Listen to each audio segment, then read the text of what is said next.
What's that? You want to be scared? Come with me.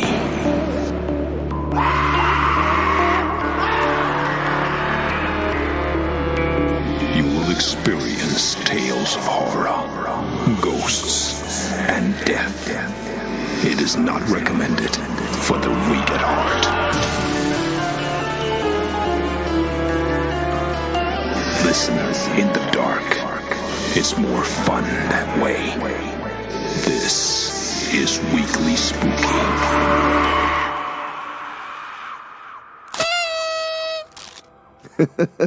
Hey, my friends, Henricuto here, and of course, welcome to our final show of the year.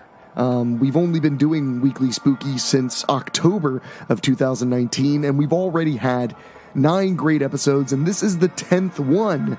And I'm very excited because something I wanted to bring about with Weekly Spooky is seasonal scary stories. So tonight we've got one just for New Year's Eve, because I want to mention real quick, New Year's Eve, I like reflecting, I like looking back at the year that we've had and the times we've had, but it's not really a holiday for me. I'm not a drinker, I'm not a partier, so it's always kind of been for other people. But I usually try to find a way to enjoy the holiday on my own, in my own way, you know, a movie marathon, drinking some sparkling cider, which, to be honest, as I get older, is becoming too sweet for me. I hate to say it. I used to drink an entire bottle of it by myself, and now I'm lucky if I can finish a glass. But I do like staying up till midnight and counting down. It's a tradition I don't intend to break. So before I talk a little bit more about the story, I do want to say thank you so much to those who have been listening. The show has been growing every single episode, and it means the world to me. One of my favorite things about this year has been doing this show. But I'll talk about that more after the story, because speaking of finding your own way to celebrate, the main character in our story tonight, well, he has his own very special way of celebrating the beginning of every year. And it doesn't involve sweet snacks and countdowns. It's a little bit more devious. This is a little Weekly Spooky original, a special one written by our very own producer, Dan Wilder, and I am so excited to present it to you, and I must say, it is a nasty little piece of work. So enjoy the story, and afterward I'll be around to jaw at you a little bit. But for now, let's listen. Even the Devil Tells the Truth, Sometimes, by Dan Wilder, a Weekly Spooky original.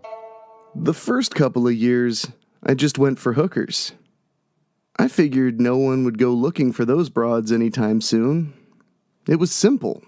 While everyone was staring at that big, stupid ball like a bunch of deer in headlights, I'd find my gal, taking her down an alley and doing them up proper. A happy New Year's for me. In theory, anyway. The problem is, those bitches looked like they were relieved. And why wouldn't they be? The knife was just another long, hard object painfully crammed inside them. But this one brought an end to their filthy existence. Christ, it was so hard to get excited over that work, but I did my best. Damn, I've gotten ahead of myself again. I suppose you want to know what makes me tick, huh? Well, go fuck yourself. Just messing with you. What do you want to know? My parents were real pieces of work. My dad drank his life away in every pisshole bar down by the docks, and my mom sold ass in the same. I was unplanned, unwanted, and never made to forget it. Except, none of that hard luck garbage is true. I grew up in a nice suburb. Mom was a teacher and homemaker. Dad was an accountant. The biggest threat to my childhood was the fact that I was spoiled rotten. Or as spoiled as a middle-class brat can be. So, what made me turn bad? I have no idea. See, back around 76 or so, beating the shit out of strangers for no reason was how I got my kicks. But little did I know, this was gonna be the mozzarella stick platter before the eggplant parm that is my career these days. Let me tell you. Anyway, I'd pulped this cat down Chinatown way, dig, looking for any ill-gotten gains I could grab. I found some sort of amulet in his left pocket.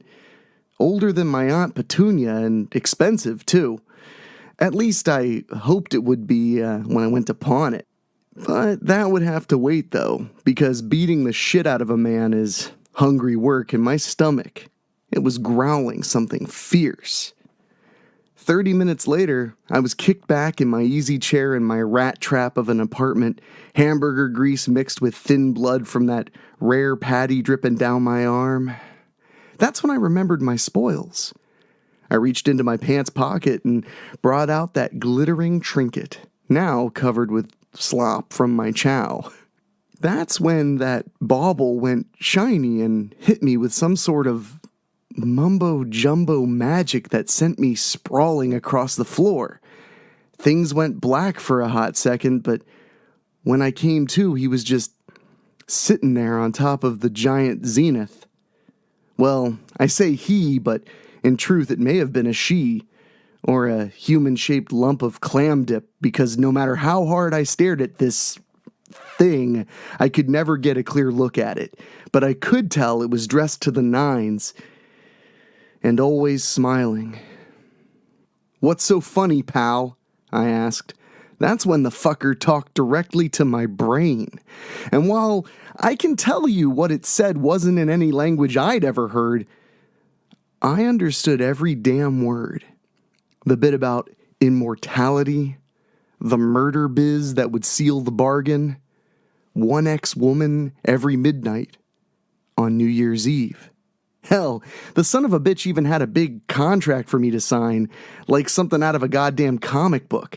And naturally, that pen was filled, you guessed it, with blood. Too much, right? So, yada yada, Lucifer, hookers, and blood. And here we are, New Year's Eve, 1979.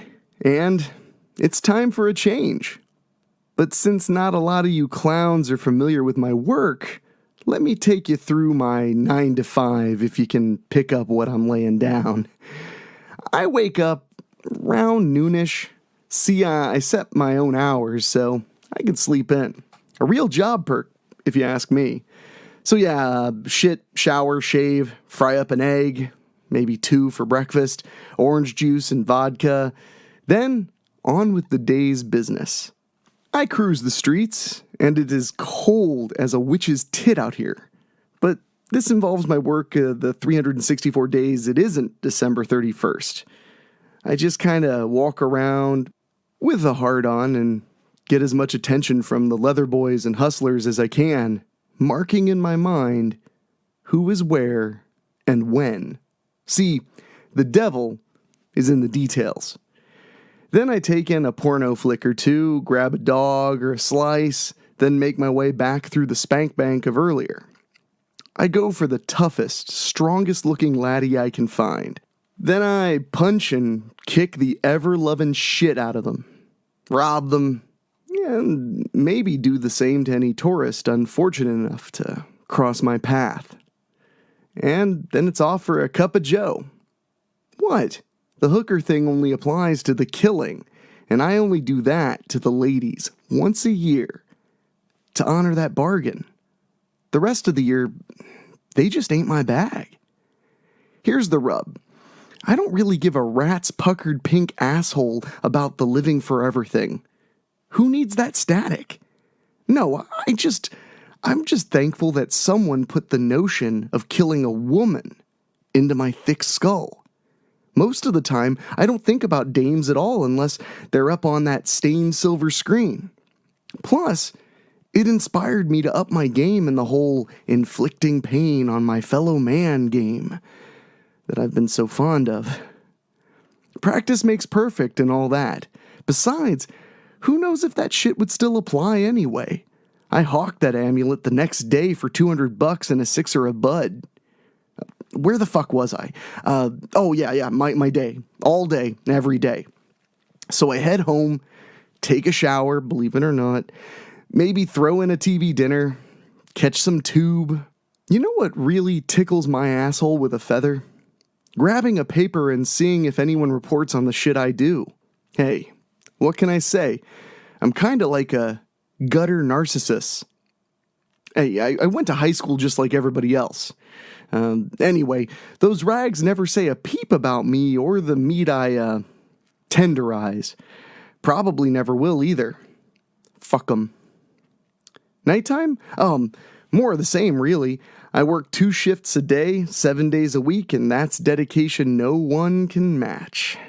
And I don't even have a union or nothing. Now that's January 1st to December 30th. But that next day, that's where the shit gets serious. I take a little personal time for the most of the day, do a bump, maybe rub a few out, grab a nice steak from Sizzler for lunch, real self-care type shit, you dig? Now, most years, I would just hang out on the fringes of Times Square looking for my mark, but as I said, this year was gonna be a big one. So, after Sizzler, I got a haircut. Just gotta look good for this. I yank a magazine off the newsstand and tear out a sample of cologne. I wasn't kidding around here, folks. Believe you me, class all the way. Anyway, I get to Times Square early, and the one thing you out-of-towners watching from your big, comfy couches probably don't realize, motherfuckers line up for this thing hours and hours before anything is even going on. Just standing in the cold, hard street milling around like fucking zombies or something. I kick around for a bit, taking a drag on a marb here and there. As I look around, I have to admit there are some spectacular candidates out there. Much better than the ridden hard and put away wet flotsam and jetsam of the last few years. A strawberry blonde with gigantic tits and braces that catch the now setting sun when she flashes big smiles at her friend. An equally attractive Spanish chick with the blackest hair I have ever seen. You can bet those two are on my shit list for sure. But they just ain't the one. I continue my search. I see a cute Chinese girl here, a sexy socialite there. All big ticket scores for sure, but again, I gotta feel this one in my balls. Then it hit me. Fuck, it's cold out here. I need a coffee. And as fate, if you believe in such bullshit, would have it, there was a donut shop directly across from me. I went in, ordered a cup, and took a load off for a tick. Now, I don't believe in fate. But then again, before a few years ago, I never thought His Infernal Majesty would be sitting atop my boob tube pulling the old Faust gag. So, here we are. Anyway, out of the ladies' room, she came, looking for all the world like an angel in the flesh. Well, little angel, tonight's the night you get your wings clipped. I watched her go up to the counter and order. The way she moved, I could tell she was athletic, but there was more. Was she a ballerina? A gymnast? Damned if I know, but she definitely took care of herself. That's for sure. Her hair was like spun gold. I liked that. It would show the blood better once I did the devil's business. Literally. Anyway, she paid, walked out, and I followed her close. But not close enough to look obvious, dig? Yeah, so she snaked back through the crowds, the steam from her coffee trailing behind her, which was leaving a nice trail for me to follow, like that dude going through the Minotaur's maze. Damn, she was with someone. But that would complicate things, but nothing I can't handle. Just have to think about how to get her away from that bozo she's with. That's when fortune smiled upon me for the second time that night. There was that fool with his clipboard, and you know he was just on a power trip like no other. Just wandering the crowd, looking for the most photogenic folks he could find and moving them right in line with the unblinking camera eye that would beam this bullshit into homes nationwide. He'd be easy. I dealt with dudes his size every ding-dong freaking day. Hey, buddy, You know that big shot producer running this thing? I noticed the lanyard around the hotshot's neck. Damn it! Now where did my lanyard go? I really played up looking for it, too. Oscar material here for sure. You mean Jim? Yeah, Jim. He wants to talk to your ass pronto. Shit. Probably wants me to get him a coffee. Can't he see I'm trying to make this show special? I mean, look at the prime trim I've picked out. What was your name again? Bill. I lied. First year working the show? The fool was actually buying this crap. Yeah. Does it show? I pointed to where the lanyard should be and chuckled. You'll be fine. Now, where was Jim? This way, follow me. I know a shortcut that'll take us right past this mess. The people were becoming packed in like sardines. The rube followed me like a lemming, right into the alley where I smashed his fucking head in against the ice-covered bricks so many times the walls started to steam from the sprays of his hot blood that splashed on it again and again. I grabbed that clown's clipboard and lanyard, and I made my way back to where I saw my angel last. And there she was, just where I left her. Time to get the show on the road. Excuse me, miss. Yes? Pretty and shy, too. Jackpot. How would you like to come up front and watch the show? I work for the network. I pointed to the lanyard for emphasis. I don't know. Then her man actually became an accomplice in her pending murder. You have to. You'll be on TV. But can he come? Sorry, producers want ladies only. I don't know. No sweat, doll. I'll ask somebody else. I turned to walk away, like really playing it broad. Come on, Miranda. You have to go. This is a once-in-a-lifetime kind of thing. You don't mind? No, we'll just meet here after the ball drops. Okay. I extended my arm, and she took it with a slightly trembling hand. I led her on and on, a few twists here, a few turns there, and before you know it, we arrive at 1 Times Square. And that's where things started to go south, for yours cruelly. As I brought her closer, old Miranda got more and more nervous, and by the time I showed her my long, hard blade, she'd bolted straight for the foyer of that famous edifice without any hesitation. Motherfucking track and field. I should have sussed that out. Too cocky, old man, I thought, as I played wolf to her scared rabbit and gave pursuit. She'd already roused the half-asleep rent-a-cop that now leaped in my path. I flashed him my badge and mumbled something about some teenager who'd mooned the network's cameras, and the dumb bastard, he let me pass without any hesitation. I saw a quick flash of the rabbit as she bolted up the stairway and out of sight. Fuck that noise. I was elevator bound. I stopped the car a few floors up. As the doors slid open, I could see only the back of her shoes as she ascended even higher. It did hit me at some point that if she bothered to notice I was on the elevator and not running up those damn steps behind her, that she simply had to go back down the stairs as I continued going up like a prize-winning dumbass. Oh well, here's to fear making folks make horrible decisions. My ace in the hole. The elevator hit the top floor. The door hissed open, and my little bunny was nowhere to be found. Now what in the hell is this crap? I stuck my head out the elevator, and whap! A kick right across the chops. Fucking karate too. This kid was full of surprises, that was for sure. Damn, she knocked me right on my ass. Slowly I stood and shook my head, trying to get those damn spots and stars from swirling around in the air. That's when the breeze hit me, cold as a witch's tit and 10 times as hard. The roof. The bitch had gone out onto the roof.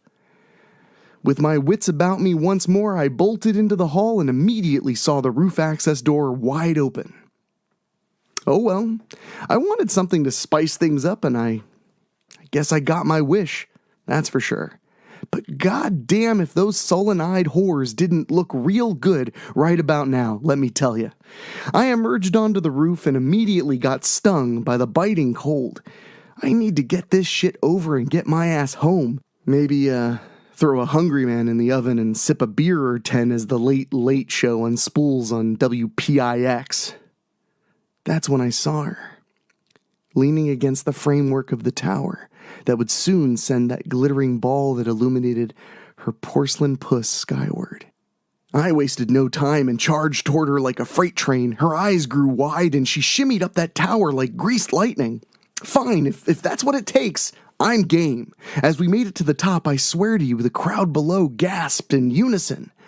What would Mr. and Mrs. America say at home? Whatever. Screw those tamed monkeys. This year, we're going off script for the ultimate act of performance art. And this girlie's body, it's going to be my canvas. Finally, we made it to the top, and my quarry decided it was time to engage me in fisticuffs hundreds of feet above old Manhattan town. A well-landed punch here, a slice and dice there, and we were almost on equal footing until that damn ball lifted off and began heading our way. On and on we battled until that freaking ball was at our feet. And that is when I put my faith in Satan, grabbed that girl by the throat, and kicked off that tower with superhuman force. I swear to you, it seemed like we fell forever, intertwined as lovers. And let me tell you, this climax, it was gonna be a gusher. And then all went black with a moist splat as a soundtrack. I flashed in and out of consciousness, but I shit you not, someone actually said it was beauty that killed the beast. Like hell it was. I threw us off that tower. Then all went black as midnight for what seemed like forever. Then I heard a drum growing louder and louder. Turns out it wasn't a drum, but something a little more personal. I gasped as I woke up in the city morgue. And as I swung myself off the cold steel table on which I lay, I thought, Prince of Lies, my ass. Now, where are my clothes?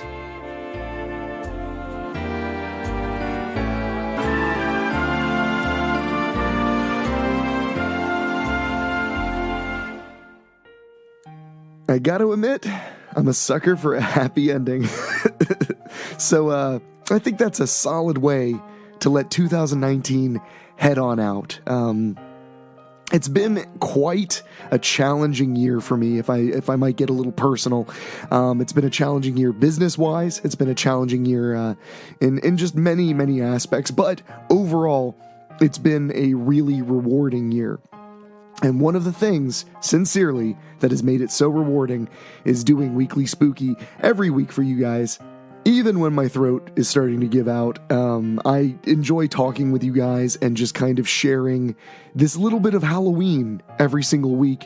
And I look forward to giving you a very fun and creepy 2020, as long as you guys keep on listening. And if you want to go even just a little bit beyond listening, we have a Patreon, which you can support. We have a ton of supporters already who have kept the show alive, and I thank you so very much. You can find out that information by going to weeklyspooky.com, and we're sponsored by henflix.com, which is the web store that sells the films that I direct and produce. So if you were to go to henflix.com and buy a couple of movies, you're keeping the show going. So I hate making it sound like a commercial, but, I do have some bills to pay. So if you get a chance, go to weeklyspooky.com and see if there's a way maybe you can support the show. We even have a tip jar you can find at the end of every episode's show notes.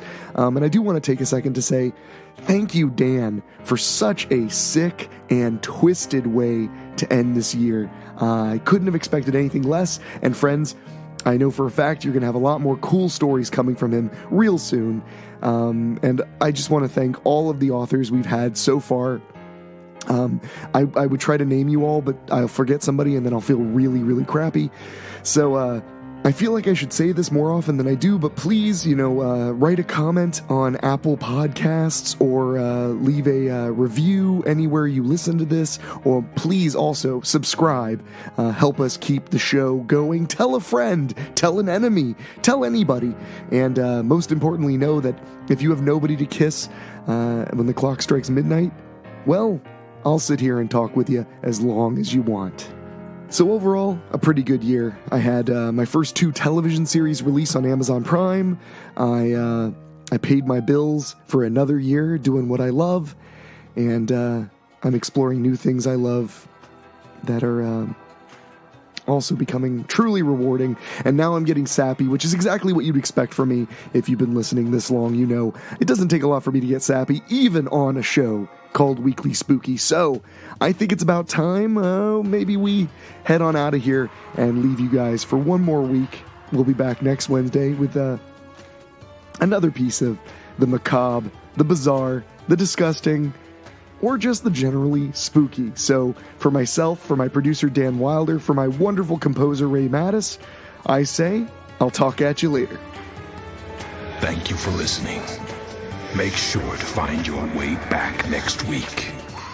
But for now, you're safe. Trust me.